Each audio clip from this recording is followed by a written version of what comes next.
strong speaking coming today from Jeremy Hunt. He has been focusing on people that claim benefits. He's basically saying that he wants to relook at the sanctions, referencing people that are kind of essentially choosing to go onto benefits. Let's have a listen. I'm proud to live in a country where, as Churchill said, there's a ladder everyone can climb, but also a safety net below which no one falls. That safety net is paid from tax. And that social contract depends on fairness to those in work, alongside compassion to those who aren't. Even when companies are struggling to find workers, around 100,000 people are leaving the labour market every year for a life on benefits. We're going to look at the way the sanctions regime works. It isn't fair that someone who refuses to look seriously for a job gets the same as someone trying their best. David Starkey, do you agree with that? Yes, broadly. What we've done, as always, we've forgotten the great lessons that the Victorians taught us. The Victorians had one brutal principle about welfare. It's called less eligibility. That if you choose to live on benefits, you should be worse off than any form of employment. And frankly, that seems to me to be the proper rule. It's brutal, but it's necessary. The Victorians, again, understood something else that we've completely forgotten. We pay benefits to people in work. This is demented. It means they're underpaid. And if a man cannot live off his wage and needs benefits, he is being underpaid. The Victorians understood this too. They abolished what's called the Speenhamland system. And what we've done under the influence of sentimentality, of kindness, of lobbying, is to distort the public finances permanently. 40% more people are claiming sickness benefits. We are completely out of line with the European practice. The European practice pays much more generous unemployment benefits for a shorter period of time and then cuts them off very sharply. Do you agree with that? No. I mean, Jeremy Hunt said this because he's got nothing to say. That's the problem. If you go back, Tory party conference after Tory party conference, since I started watching them in the 80s, they've always said the same. I mean, not normally the Chancellor. Normally the Chancellor has something rather more important to say. I mean, they've been talking about benefit shirkers as long as I can remember. And actually, it's really tough being on benefits. And you do have to look for a job, and you do have to go.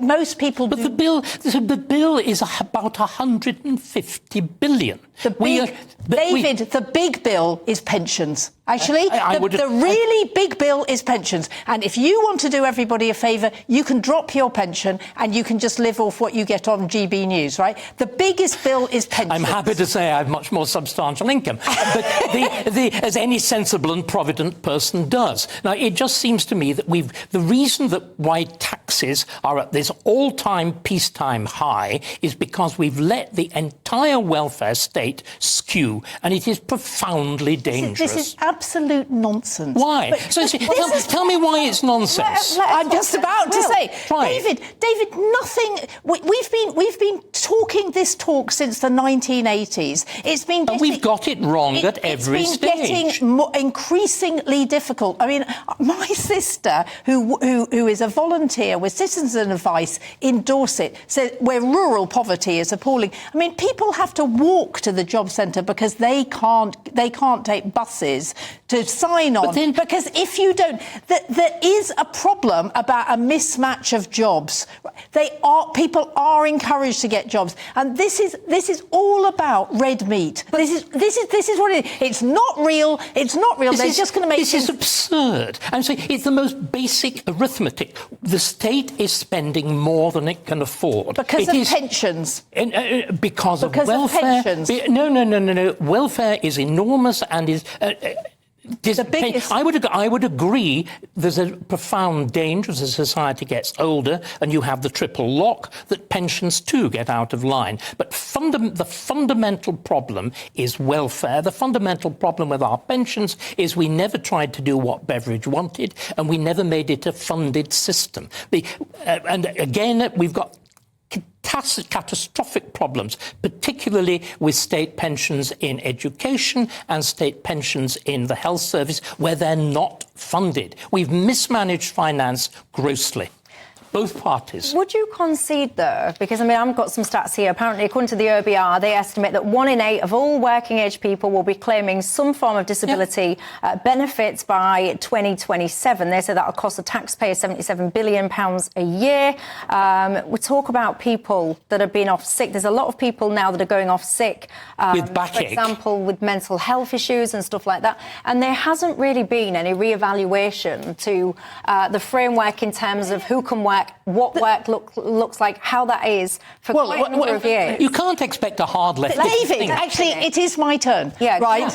What I think, I mean, year after year, benefits are and eligibility is made tougher. And I mean, I remember in 2010 coming across a woman I know who was terrified because she was going to lose her eligibility. She had such mental health problems. You just had to look at her to see them. And they were saying you have to get a job. And actually, there is no question that you don't get sick pay for any length of time without being tested. And of course, there will always be the odd person who swings the lead. But actually, there are an awful lot of people. Why is it that there are so many more sick people? Why is the number suddenly gone through the roof, which they have? What mysterious disease? Presumably, it's things like long COVID. I mean, rubbish. I certainly... Simply rubbish. It's certainly when The Spectator looked at it, a right-wing magazine, right?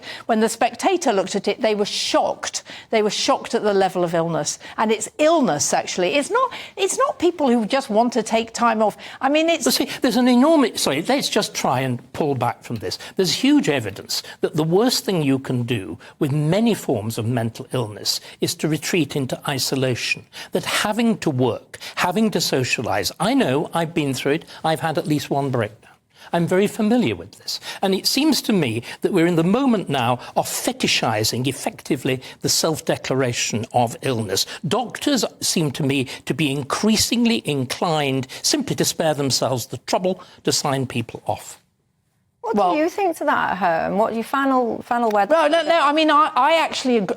I think work is good for people, right? I absolutely agree. I think that that good work makes you happier and makes you and actually helps you physically, right? I think so. It's not that I want, but I also know that sometimes it's really, really tough. But sorry, again, let me cite both the Bible, Lenin, and Karl Marx. He who will not work, neither shall he eat. We have, seems to me, to have we've created a society of pure indulgence. I just think this has been going on for decades. Can I just ask you a really simple question of principle? Do you think there should ever be a situation where anybody who is able to work could choose, actually, I'm not going to, I'm just going to live off benefits? Do you think anyone should be allowed to make that choice in this society?